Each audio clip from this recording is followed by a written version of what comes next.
принципі, пазл розміром 46 мільйонів шматочків, чи скільки там населення живе в Україні. Значить, кожен шматочок – це власність кожного мешканця України. Зрозуміло, що деякі там на кшталт наших видатних політиків будуть мати величезні шматочки, у декого шматочки будуть зовсім мікроскопічні, але цей пазл має таку властивість, жоден з його шматочків не може втратитись. Уявіть собі, що цей пазл просто в замкненому просторі, там скляні стіни, з ними може стати все, що завгодно. Вони можуть бути перемішані, ці шматочки, навалені купами, там якось перегорнуті, але жоден шматочок не може втратитись. Тому що цей пазл – це землі всієї України. В межах території, яка є в державних кордонах. Так от, всі нормальні країни мають такі пазли у зібраному стані. Пазл якоїсь там Франції, Німеччини, Естонії, Польщі, тобто навіть пострадянських країн ми можемо побачити в інтернеті приблизно в такому ж вигляді, як нам показували на слайдах, у вигляді відкритих реєстрів та кадастрів. Тобто кожен шматочок пазлу стоїть на своєму місці. На ньому написано, кому він належить, на якій підставі, за скільки за нього було заплачено, або якщо він був подарований, просто скільки він коштує, і скільки податків з нього платиться. В нашій країні формалізовано, тобто зібрано з цього пазлу, за різними методиками підрахунків від 5 до 8%. Це прекрасний насправді результат, дарма смієтеся, в Росії це показник 1,5%, якщо це когось хоч трішки втішить. Насправді нема чому тішитись. Тобто, якщо простіше, то рівень цивілізованості країни по одному з критеріїв якраз полягає в рівні формалізації власності в цій країні. Що відбувається у нас, я думаю, ви всі прекрасно знаєте і без моїх пояснень. Практично ні у кого немає належних правовстановчих документів на своє майно. Це сувора реальність, але так воно і є. Вам може здатися, що це не так, але я вам надалі поясню, що це насправді так воно і є. Значить, в цій країні землю та будівлі, які побудовані на цій землі, обліковують різні контори. Землю у нас обліковують управління земельних ресурсів, причому дані про це ні в які відкриті кадастри чи реєстри не занесені. Навпаки, у нас має місце існування подвійних потрійних актів, до чого це призводить, ми можемо побачити всі в рубриці «Кримінальні новини». Значить, будівлі у нас обліковують БТІ, сільради.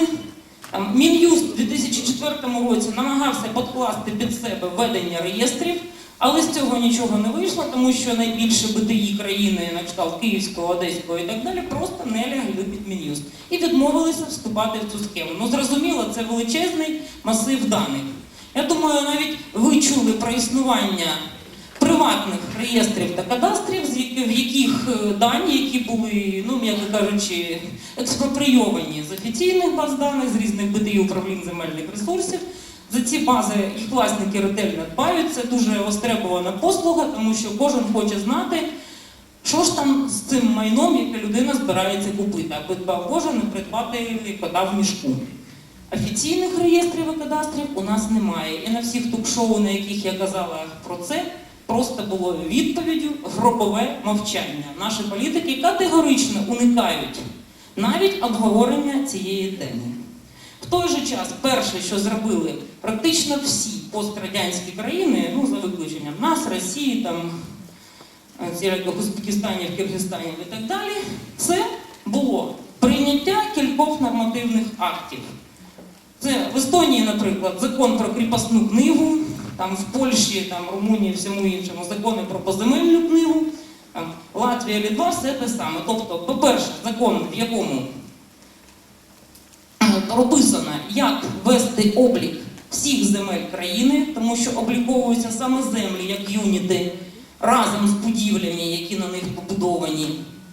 І далі зв'язаний закон про державний кадастр. У нас закон про реєстр не працює, закон про кадастр лежить в парламенті приблизно вже 8 років, ніяких шансів його прийняття немає. Перш за все тому, що в суспільстві немає розуміння концепту відкритості реєстрів та кадастрів. Всім відомо, що знають двоє, те знає свиня. Якщо про те, кому належить якийсь юніт, знає принаймні сам власник та реєстратор, значить, кому треба, про це також дізнається. А тому такого концепту, як закритість інформації про чиюсь нерухому власність, не може бути в принципі, тому що це є абсурдом. І вигідним це є лише тим, хто не бажає, щоб всі знали, скільки саме не накрали їхні руки. Значить, але, на жаль, наші люди чомусь вважають, що якщо ніхто не буде знати, не буде в реєстрах, що їм належить якась там гостинка на Троєщині, то їм від цього буде легше жити. Зовсім ні. Всі, кому треба, про вас все знають. А от ви не знаєте про те, що є у наших видатних діячів політикуму, чиновництва і так далі. І уявити про це навіть не можете. І це, виявляється, є серйозне журналістське розслідування, дізнатися, що належить там Віктору Януковичу чи Юлії Тимошенко. Насправді, в цивілізованій країні кожна людина може абсолютно спокійно в інтернеті подивитись, кому що належить. І небо на землю від цього не падає. Спробуйте сказати нашим політикам, що вся інформація про їхнє майно стане відкритою. Реакцію можете собі уявити. Між тим, відкритість реєстрів та кадастрів є вигідною не тільки державі. Як ви знаєте, наші політики з наполегливістю, яка гідна кращого застосування, постійно пропонують законопроекти про податок на нерухомість. Мабуть, чули про багато таких законопроєктів. Це завжди викликає ажитацію в суспільстві, але чомусь люди не дають собі, скажімо так, навіть не вкладається їм в голову, що цей податок неможливо ввести до того часу, поки відсоток формалізації приблизиться до 100. Тому що або цей податок платять всі, або його не платить ніхто. Або всі про всіх знають, або ніхто і не подумає щось платити, і всі будуть судитись на тему, а чому це я заплатив стільки, а мій сусід, у якого такий самий будинок, заплатив менше, більше і так далі. Тому, скільки б не хотіла наша влада ввести цей податок, поки не буде відкритих реєстрів і кадастрів, ніякого податку їм теж не бачити, як власник вух. Далі, насправді, відкритість інформації про майно вигідна перш за все власникам. Тому що, якщо всі знають, що громадянину Х належить те-то і те-то, і інформація про цю земельну ділянку будівлі на ній внесена в відкриті реєстри і кадастри, навряд чи цей юніт стане об'єктом рейдерства та інших злочинних посягань. Ймовірність цього падає просто в рази. Тобто, перша частина тріади, про яку я вам хотіла розказати, це формалізація та відкриті реєстри і кадастри. Але не треба думати, що якщо ми таки зберемо весь цей пазл з 46 мільйонів шматочків і повішаємо його на стінку, скріпимо лаком, це не варто робити, тому що люди мають звичку продавати, купувати, міняти і так далі. Але якщо ми будемо мати в момент X зібраний пазл і зміни будуть відбуватись тільки в зв'язку з транзакціями, які люди будуть робити один з одним, це ще необхідна, але зовсім недостатня умова для того, щоб наша країна наблизилася до цивілізації стосовно захисту прав власності і взагалі врегулювання цих питань. Друга частина тріади – це вибір способу фіксації прав на власність. Є два взаємовиключні способи – актова система і титульна система.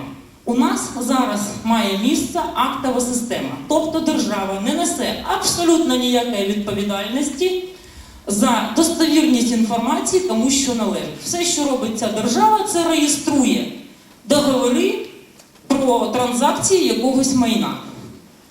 Так, зареєстровано, що така-та, така-та квартира належить тому-то і тому-то. Ви отримуєте цю інформацію і з чистою совістю купуєте цю квартиру. Що відбувається далі? З'ясовується, що 11 років тому, наприклад, власниця попередня, 5 власників тому була алкоголічкою, не прописала свою малолітню дитину. Дитина відправилася в дитбудинок, а тепер вона виросла, їй 18 років, і вона вирішила відновити свої права. Скасувати всі 5 угод, остання з яких ваша, ви добросовісно не буваєш ні сном, ні духом. Вас викликають до суду, І з'ясовується, що ви, як відповідач, програли справу тільки тому, що права цієї дитини дійсно були порушені. Прекрасна історія, я думаю, ви чули таких багато. Хай не таких трагічних, але кілька там угод тому. Хтось когось обманув, хтось комусь не доплатив. Особливо люблять у нас люди історії, коли з'ясувалося, що кілька угод тому підписав договір там хворий на голову дідушка або бабушка, що впала в маразм. Після цього всі ці угоди розриваються. Добросовісні набувачі залишаються без майна і без грошей, а шахраї, які все це зробили, зрозуміло, їх ніхто ніколи в житті більше не побачить. А якщо раптом і побачить, то грошей у них ніхто ніяких не знайде. А навіть якщо вони ці гроші не пропили, а використали на щось корисне, наприклад, купили на чуже ім'я якесь майно, в якому будуть жити, коли відбудуть покарання, якщо їх все-таки посадять, то добросовісним набувачам від цього, як ви розумієте, ані трохи не легше. Оце все прелісті актової системи, яка у нас квітне. Є система титульна або система Торренса. Її придумав некий австралієць 150 років тому, з того часу вона розповзлася по світу, і цій людині, напевно, колись поставлять пам'ятник. Тому що він придумав систему, за якою людина, яка має гарантованою державою титул на якусь власність, не може позбутися цього майна без належної компенсації від держави. Тобто добросовісний набувач є абсолютно захищеним. На противагу нашій країні, де ніхто не може бути захищений від того, що правоустановчий документ на майно, яке нібито було придбано абсолютно чесно, не буде скасований. Тобто при титульній системі ви отримуєте не реєстрацію свого договору, а папірець від держави, в якому написано, що ви такий-то, такий-то є законним власником вашого майна. Навіть якщо з'ясується, що це майно колись було там набуто шахрайським шляхом тим, у кого ви його придбали, то держава буде шукати шахраїв і компенсувати їм шкоду, але у вас ніхто не забере майно, на яке у вас є титул. Звичайно, якщо ви сам не шахрай. І це не буде доведено. А це малоймовірно. Тому що забирати майно в натурі зазвичай немає сенсу, тому що якщо людина щось купує, вона негайно починає там ремонти, перебудови, зносить старий будинок, будує новий і так далі. А у нас, на жаль, так і відбувається. Добросовісні набувачі нічим не захищені, і бувають випадки, коли люди просто не знають, що робити в ситуаціях. Земля належить одному, будівля належить іншому, обліковуються різними конторами, що хочете, то і робіть. Щоб ви зрозуміли масштаби проблеми, всі суди завалені у нас такими справами. Спроба провести хоча б голови наших народних обранців, що таке система Торренса, натикається на шалений спротив. Ви самі розумієте чому. Тому що способи, якими вони набули своє майно, м'яко кажучи, не відрізняються законністю і юридичною чистотою. Але є все-таки люди в нашому політикумі, які починають трішки розуміти. Я була дуже здивована, коли один з політиків сказав, так, треба це впроваджувати. Я кажу, а ти не боїшся, що наші політики здіймуть гвалт, нащо їм це потрібно? Він каже, це ж буде впроваджено не одномоментно, і всі матимуть змогу провести відчуження того, що вони незаконно нахапали.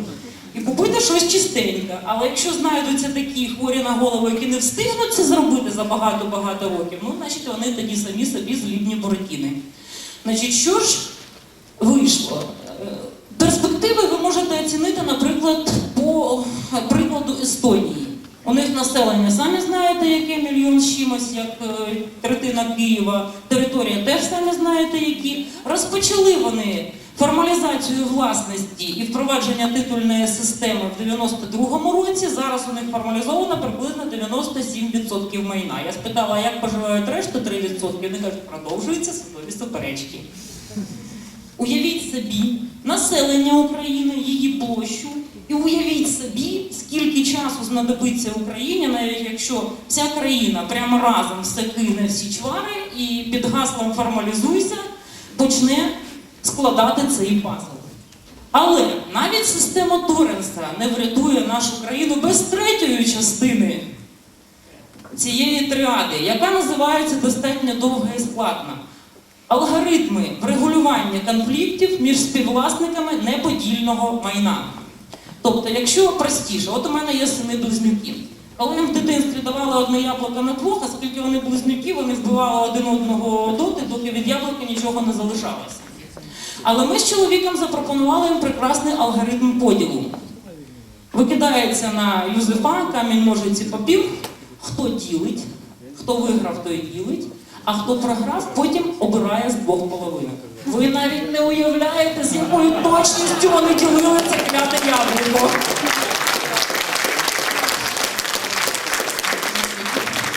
Насправді немає жодної різниці в алгоритмі поділу яблука між моїми бешкетниками і, скажімо, державного бюджету нашої 46-мільйонної країни. Формула може бути складнішою, але алгоритм залишається таким самим. Тобто, все на світі є співвласністю, тільки співвласністю різних рівнів. Якщо взяти найвищий рівень, що земля наш спільний дім, про що нам казав перший доповідач, і нам треба думати, як разом вижити на цій малесенькій планетці. Другий рівень, не знаю, там Європа наш спільний дім, Україна наш спільний дім. Почнемо з України, з її бюджету, з її земель. Вона наш спільний дім. Ми нічого не можемо від неї відрізати. Якщо потоне Україна, потонемо ми всі. І навпаки, як кажуть мудрі китайці, приплив піднімає всі човни. І малесенькі, і величезні. Тобто, якщо буде відлив, то на мілині опиниться і човник там з села Вілково, і яхта Абрамовича. А якщо буде приплив, то обидві вони спливуть. Якщо, звичайно, в них немає пробоїн.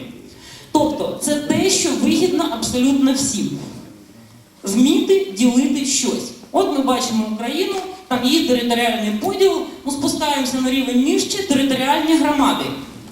Кожна територіальна громада – це не політичне утворення, це економічне утворення, це спільна власність всіх членів територіальних громад. Все, що є на території цієї громади, її землі, її підприємства і все таке інше. Наші люди чомусь не думають такими категоріями. А я вам скажу чому. Тому що для того, щоб думати цими категоріями, треба до початку розрулитися з співвласністю меншого рівня. Менший рівень, я не знаю, багатоквартирний будинок.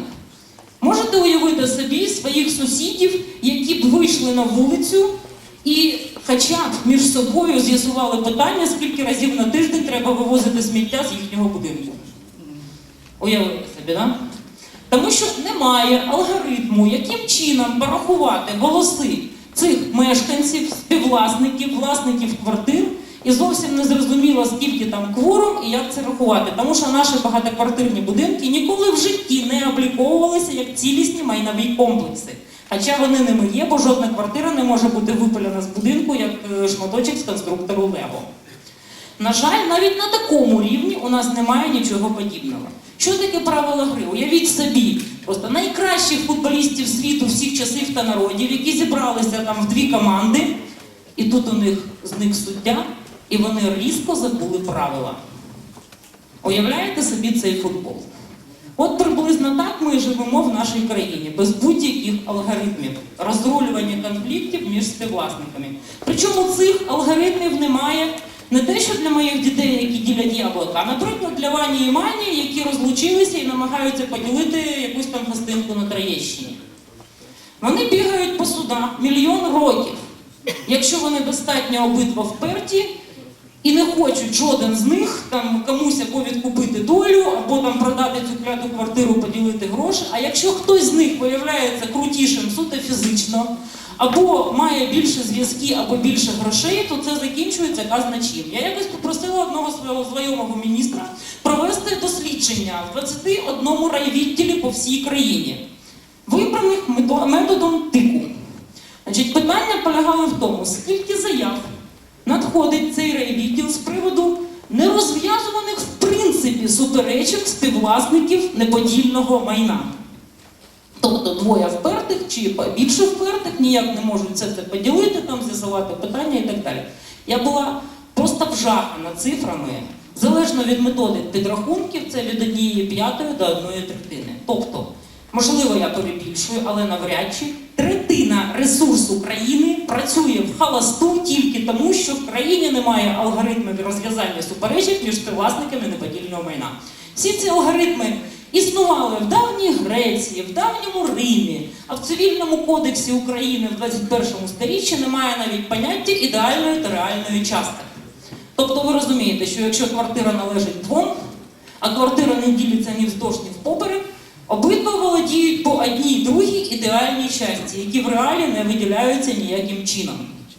Так само не можна поділити навпіл машину, квартиру і так далі. А якщо співвласників декілька, і навіть багато, як в багатоквартирному будинку, і весь він сидить без каналізації, тому що мешканці не здатні все-таки між собою домовити, скільки хто з них має платити за те, що їм поміняли трубу, самі уявляєте, що це відбувається. От якраз в цю ситуацію ми заходимо, тому що ресурси вичерпуються, в містах скоро всі комунікації вмруть, тому що відсоток зносу від 70 до 90, в середньому 85 по Києву. Тобто нам залишилося ще трохи, і без алгоритмів наші будинки просто вмруть. В містах не проведене межування, тобто жоден будинок не знає, де там його прибудинкова територія, не виставлені там ніякі межові знаки, ніхто не знає, де наше, де не наше, ніхто не знає, як ділитись. А в законі про об'єднання співвласників багатоквартирного будинку написано один власник, один голос, незалежно від того, там 3 квадратних міліметри у власності чи 3 поверхи. Ось так от і живемо. Оця от вся тріада і заважає нам рухатись вперед до цивілізації. Причому саме в комплексі. Тому що ні алгоритми без формалізації системи Торренса, ні Торренс без складення пазлу і влаштування алгоритмів, ні тим більше формалізація без Торренса і алгоритмів нічого не дадуть. Тільки 3 і тільки в комплексі. Ось приблизно до цієї думки я дійшла вже казано скільки часу. Штовхаю це вже років 9, і я дуже рада, що хоч зараз мене хтось вислухав.